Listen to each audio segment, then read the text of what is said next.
En este vídeo vamos a conocer al Mortarca del Delirio, las diferentes cortes, cómo se compone la casa real, entre comillas, y la estirpe directa de Usoran.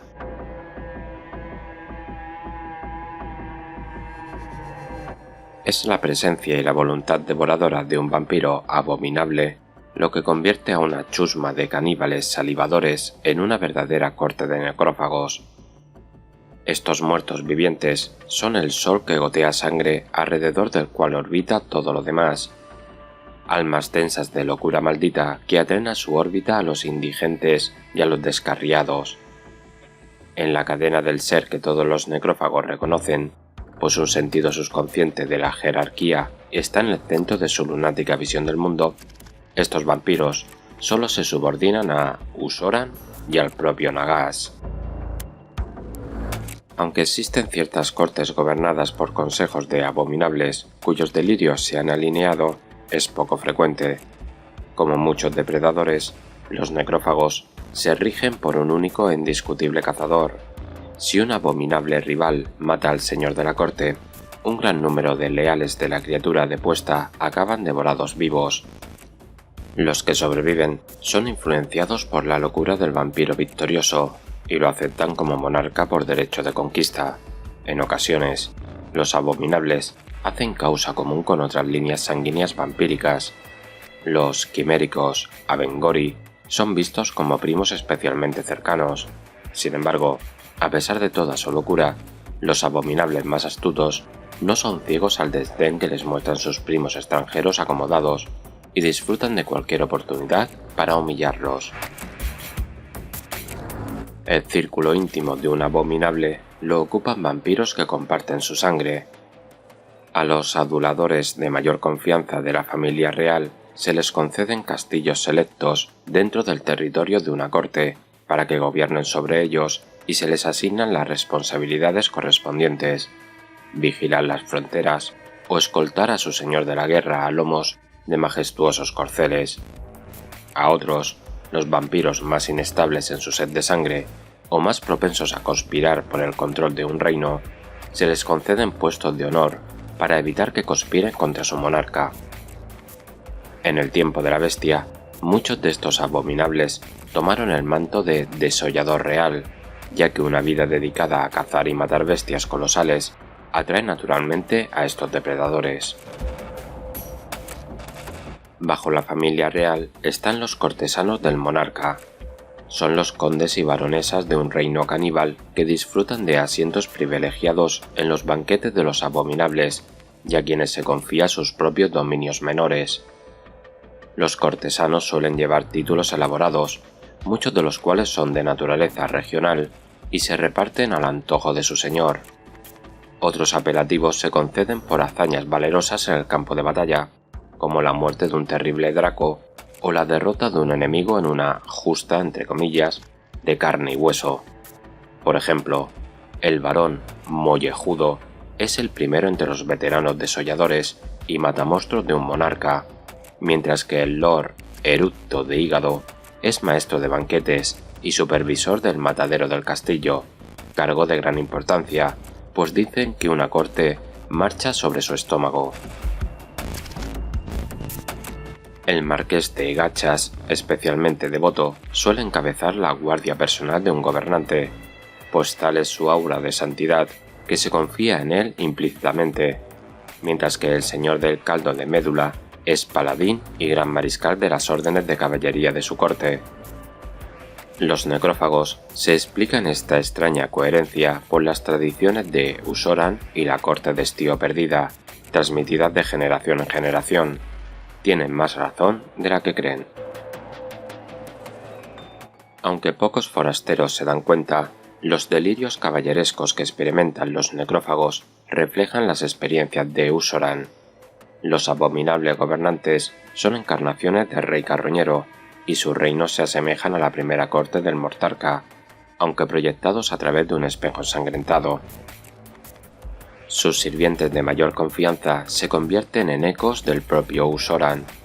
Se cuentan muchas historias sobre la devoción que estos vampiros sentían por su señor. Su vínculo de sangre era tan estrecho que cayeron en la locura junto a él, condenando a aquellos a los que más tarde engendrarían a su vez. Se cree que muchos de los cortesanos de Usoran han sido asesinados a lo largo de los siglos, pero es posible que algunos acechen aún en la oscuridad, buscando la forma de volver con su señor. La locura ha pervertido incluso los nombres de estas figuras hasta convertirlos en parodias caníbales. Tal vez sea así. A pesar de toda la nobleza que Usoran y sus devotos pretendían representar, bajo cada uno de sus actos yacía un hambre inhumana. Al honrar títulos tan espantosos, sus descendientes muestran al menos la virtud de la honestidad.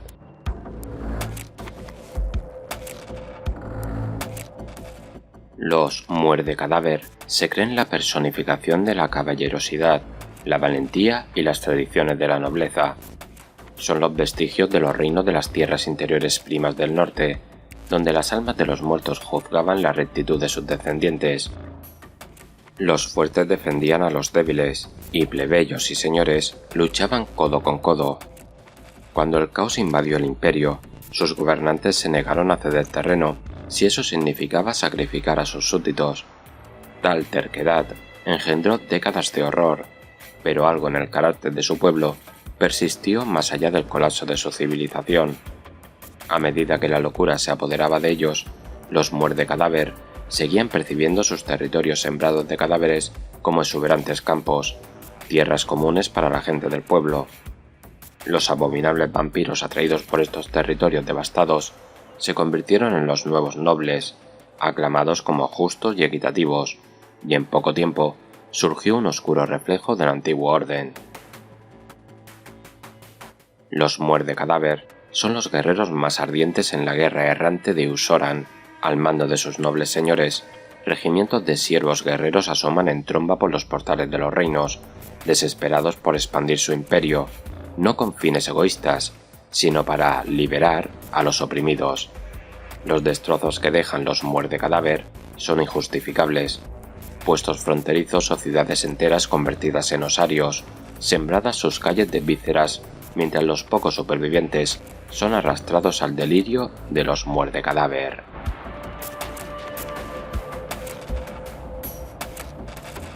El misterio rodea a los Montehueco. Hace mucho tiempo, según narra el mito, estos caballeros juraron lealtad a un señor guerrero que extendió la civilización por los reinos. Cuando llegó el caos, este señor olvidado ordenó a los Montehueco recuperar artefactos de poderosa procedencia de criptas dispersas. Por razones ya olvidadas, los caballeros nunca pudieron encontrar lo que buscaban. Una manía ligada al juramento se apoderó de ellos mientras viajaban, y el hambre asoló sus filas. Primero comieron la carne de los enemigos caídos, y más tarde la de sus escuderos. Tras romper el último tabú de su orden al devorar a sus amados y siempre fieles caballos, se precipitaron en la locura y desaparecieron en el infeliz mito. Estos relatos omiten una verdad espeluznante. Los Montehueco perduran, dirigidos ahora por abominables grandes maestres, que vieron en estos traumatizados guerreros una presa fácil. Algunos de los necrófagos cabalgan sobre aulladores nocturnos. Muchos han tomado sangre de vampiro, convirtiéndose en monstruosidades de fuertes músculos. Ya no cabalgan en gloriosos desfiles, pero los Montehueco se consideran obligados por los principios de la demanda caballeresca. Algunos siguen buscando las criptas, saqueando cuevas o catacumbas que descubran, mientras que otros buscan al rey carroñero, deseosos de entregar la espada a un nuevo maestre y cabalgar como sus principales campeones.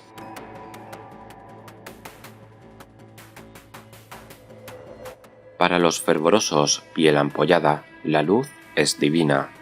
Sus antepasados habitaron en el reino del fuego, donde veneraban el resplandor de Gis como fuente de toda pureza. Pero cuando las hordas de Corne lo invadieron, la desesperación de los helioteócratas se convirtió en fanatismo.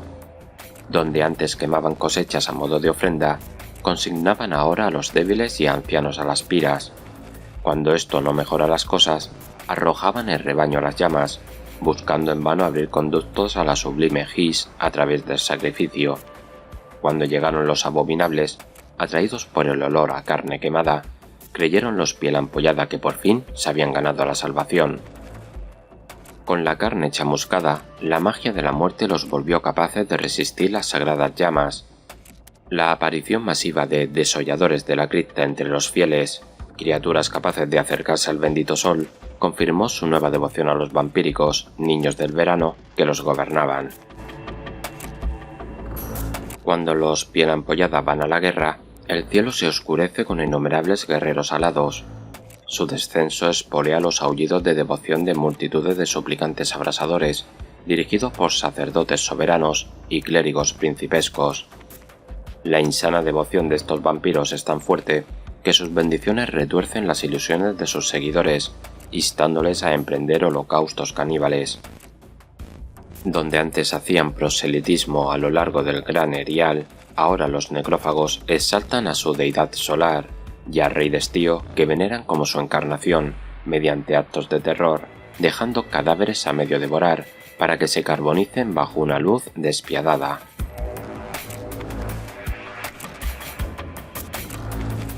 Los cartílagos sangriento se estampan contra el enemigo como una hidra rabiosa, cada cabeza un abominable señor agazapado sobre un titánico horror de tumba. Tienen un temperamento tan monstruoso que resulta casi imposible creer que se trate de los vástagos de los reinos serenos, desaparecidos hace mucho tiempo. Aunque situados en las profundidades de la salvaje Tondia, los reinos serenos deseaban superar sus impulsos salvajes mediante el ayuno y la meditación, pero a medida que las legiones infernales masacraban Gur, esta moderación no pudo contener la marea. Cuando los engendros de Usoran los encontraron, los últimos nobles de estos reinos estaban mentalmente destrozados por su fracaso a la hora de preservar a sus súbditos, y sus heridas espirituales permitieron a la bestia reprimida durante tanto tiempo en su alma asumir el control. Los gobernantes de la corte siguen creyendo que buscan la armonía, incluso cuando destrozan a sus presas hasta convertirlas en restos irreconocibles. Consideran digno cabalgar ante las tropas sobre algún noble corcel alado, evitando muertes innecesarias gracias a su propia habilidad y al vínculo con su montura. La verdad es que los abominables cartílagos sangriento son voraces depredadores alfa, capaces de animar los cadáveres de antiguos colosos. Su búsqueda del equilibrio convertiría la realidad en una inmensa mesa de banquete, con carne de dioses y monstruos por igual, amontonada hasta el firmamento.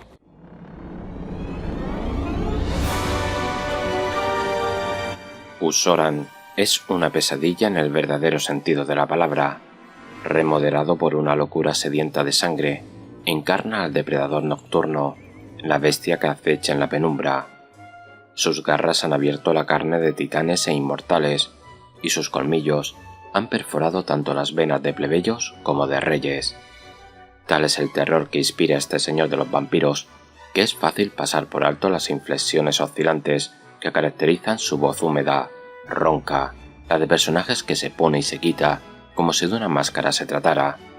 Su mente se asemeja al cristal agrietado de un espejo, y nunca se sabe cuál será la próxima personalidad que alumbre. En cualquier momento, Usoran puede mostrar una delirante sed de sangre o una espeluznante jocosidad. En raras ocasiones, ha mostrado incluso una pizca de auténtica virtud caballeresca, perdonando la vida a los que huyen u ofreciendo un saludo a un enemigo digno. Pero, por encima de todo, es el Rey Carroña, parangón de la no muerte que exige a sus súbditos temor, a la par que entrega y fervor, y que percibe todos sus horribles actos a través de una lente honorable. Nagash codicia el servicio de Usoran al tiempo que desprecia su naturaleza, pues aunque el Mortarca ha derrotado a enemigos que presumen de lo previsibles que son los no muertos, su locura desafía la neucrotopía completamente estéril que crearía el dios. Por su parte, el Rey Carroña proclama sin reservas su lealtad a Nagash. Los agentes de Neferata se han aprovechado de ello, complaciendo sus delirios mientras absorbían viales de su sangre maldita. Si algún nulamiano burlón cae en la locura del rey y acaba en la mesa del festín, sus compatriotas murmuran que eso es lo que le espera de tan bestiales anfitriones, aunque lo afirmen sin ser oídos por Usoran. o eso creen. En una mano garruda, Erri Carroña lleva un cetro de hueso. Sobre sus hombros, en lugar de un manto de armiño, se extiende una capa enmohecida de piel, carne y cabezas. La magia de la muerte se aferra a estos cadáveres, desgarrándolos con lamentos torturados. En algún nivel subconsciente, esta cacofonía proporciona consuelo a Usoran, ya que desde que escapó de Morjaula y sus susurros, ha permanecido intranquilo. De su frente asomó una corona de hueso con forma de mano, marca otorgada por Nagash hace mucho tiempo, que brillaba cada vez que el mortarca hacía la obra de su amo. La gema de arena sepulcral, vitrificada engarzada en mitad de la corona, solo se ha iluminado tenuemente desde que se silenció el necroseísmo, y Nagash lo acusó, pero sigue siendo manantial de energía necrótica. Sin embargo, la mayor reliquia de Usoran es su cáliz sagrado. Caballeros necrófagos de todos los reinos anhelan demostrar que son dignos de beber de este recipiente, aunque es tal el poder nigromántico que concentra que hacerlo resultaría fatal para la mayoría de los no muertos. Pero las reliquias no hacen al rey. El rasgo más imponente de Usoran es su capacidad para desentrañar la realidad, suplantándola con su ilusión caballeresca. Cree que la valentía y la gallardía son primordiales, incluso mientras consume brutalmente a su presa en orgiásticas demostraciones de sed de sangre, y tal es la fuerza de su delirio que cada una de sus palabras se convierte en ley para quienes la escuchan. Mientras guía a sus súbditos por Girán y más allá, Erri Carroña atrae a los mortales hacia él como una estrella que gotea sangre, suplicantes que juran lealtad incluso cuando sus mentes y cuerpos caen en la degeneración. Así, se desmoronan las obras de las civilizaciones a medida que se expande el vil reino de Usoran.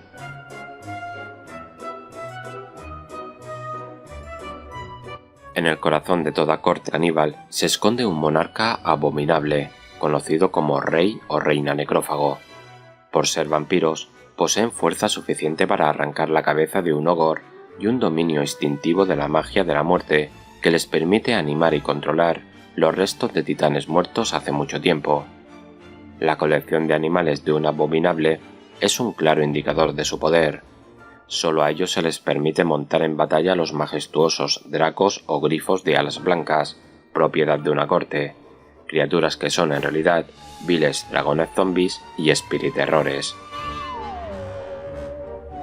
Pero los abominables muestran un extraño sentido del honor en su delirio. En batalla, buscarán a los mejores y más apetitosos campeones enemigos a los que enfrentarse en duelo, hazañas que inspiran a sus guerreros a esfuerzos aún mayores. Por encima incluso de los reyes y reinas, tanto en fuerza bruta como en reverencia de vida, están los archirregentes.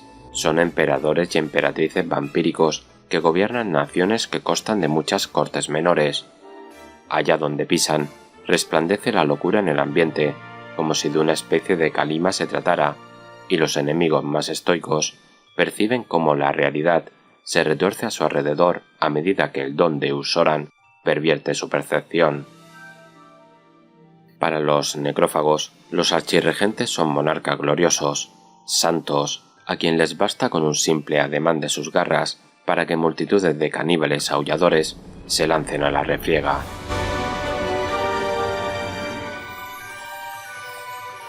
Encargado de velar por el cumplimiento de las leyes de Rey Carroña, este abominable fue en su día un criminal, un noble de nueva corte de estío, acusado de asesinar a su señor para luego escaparse de la cárcel. Tras apresarlo de nuevo, Usoran exigió saber cómo había escapado. El mortarca quedó asombrado cuando Gormaine le reveló que había descubierto túneles secretos gracias a los garabatos de un antiguo recluso en las paredes de su celda. La mayoría de los abominables consideraban la escritura mortal un mero galimatías, y en un momento de lucidez, Usoran reconoció el valor de la destreza de este vampiro con las lenguas mayores. Decretó que la penitencia de Gormaine sería servir como gran juez, encargado de recuperar y hacer cumplir los antiguos códigos legales de todo el reino. Pero el tiempo y la locura han pervertido estos preceptos, y ahora exigen que Gormaine condene a todos los seres vivos a morir de manera brutal.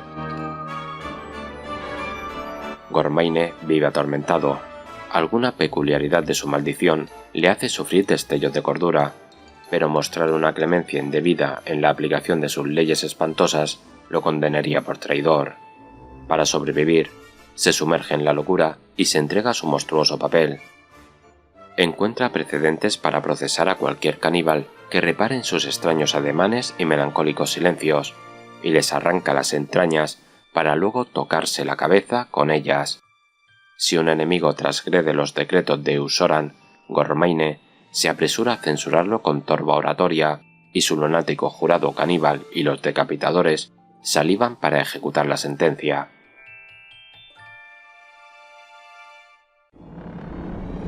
Los heraldos Pergamédula son los guerreros y diplomáticos de Eusoran. Mantienen abiertas las líneas de comunicación entre las naciones caníbales y otras fortalezas de la no muerte, pero solo deben lealtad a Rey Carroña. Sus congéneres perciben a los heraldos como oradores elegantes y desinteresados, engalonados con las galas de naciones aliadas, mientras buscan y animan a los campesinos oprimidos a unirse al reino de Eusoran. Sin embargo, el mensaje del heraldo es de pura locura. Un diplomático mortal podría llevar un pergamino en un elegante estuche sellado. Los heraldos Pergamédula llevan huesos arrancados del trono de Eusoran, reliquias impregnadas de sinrazón. Cuando se rompen y la médula que encierran se despliega como tiras de videla, estalla la enajenación arcana que aplasta las mentes bajo la fuerza del engaño del Rey Carroña. Resistirse requiere un alma severa, pero rechazar la benevolencia de Eusoran incita a los heraldos y a sus horripilantes huestes a la furia. Tras destripar a los apóstatas con su guadaña, o sea, el heraldo y sus nuevos discípulos, siguen adelante para llevar a nuevos pastos el mensaje de concordia del Rey Carroña.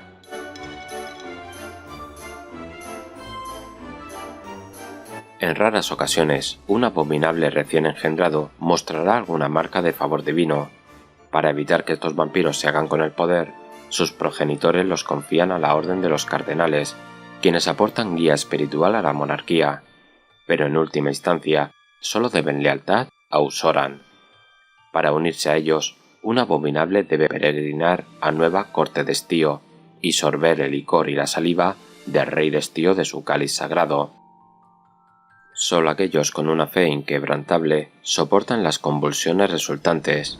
Al hacerlo, adquieren una habilidad inconsciente para moldear la ilusión de los necrófagos a su alrededor, haciendo ofrendas sangrientas a Nagas y aparentando realizar hazañas milagrosas que llevan a sus rebaños a un frenesí aún mayor.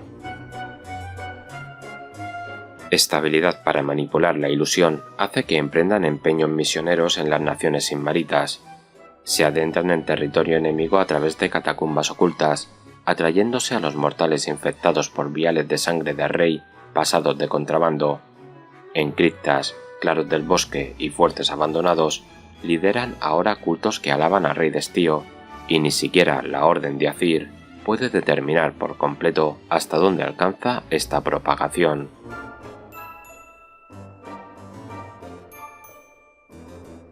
Son quienes vigilan las fronteras y las marcas de un reino.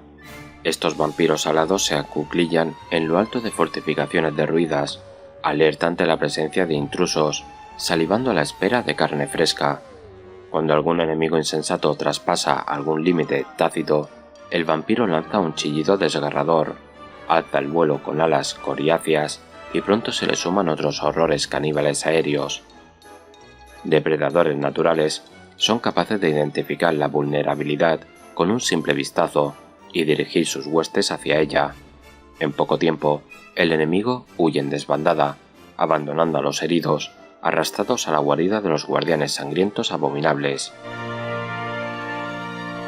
Escogido entre los miembros más leales de la familia de un soberano, se le recompensa su fiel servicio, no solo con ritos de sangre en los que les brotan las fuertes alas, sino también con la concesión de las llaves del reino, reliquias oxidadas saqueadas de castillos arrasados que consideran símbolos de autoridad.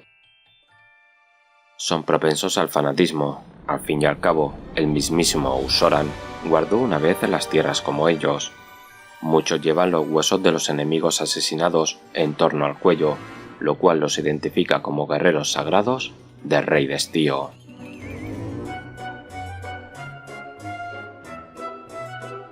Para la mayoría de los necrófagos, incluso los enemigos más viles, tienen derecho a un final honorable. Sin embargo, algunos caníbales se obsesionan con el acto de matar, incluso con devorar a los muertos.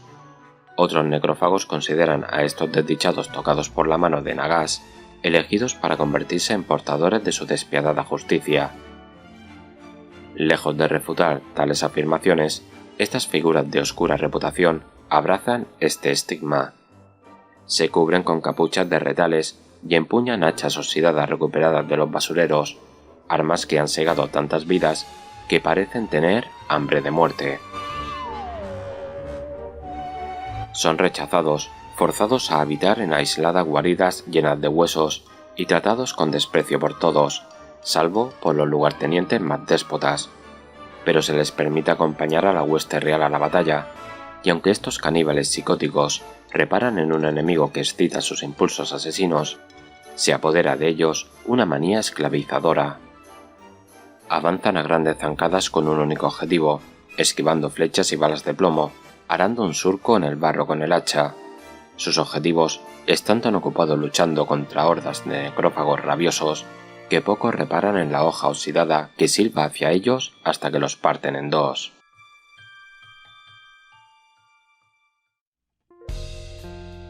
Y con esto terminamos la historia que hay detrás de las cortes y quiénes son. En lo personal, aunque no es un ejército que yo me haría, me parece un trasfondo muy bien llevado. Le dan un toque diferente y una razón de ser al típico muerto viviente, que aunque Warhammer siempre se ha dicho que toma ideas de aquí y de allá, con AOS están consiguiendo construir algo más único y personal. También he de decir que bajo ese delirio caballeresco no es que sea el ejército heredado de Bretonia del Viejo Mundo, pero sí le hace muchos guiños a lo que representaba, como por ejemplo querer hacer méritos para beber del cáliz de Usoran. En definitiva, una historia que te sumerge en ella hasta querer conocer más, un personaje con un potencial enorme y que bien llevado en novelas e historias puede ser de los que más juego dé.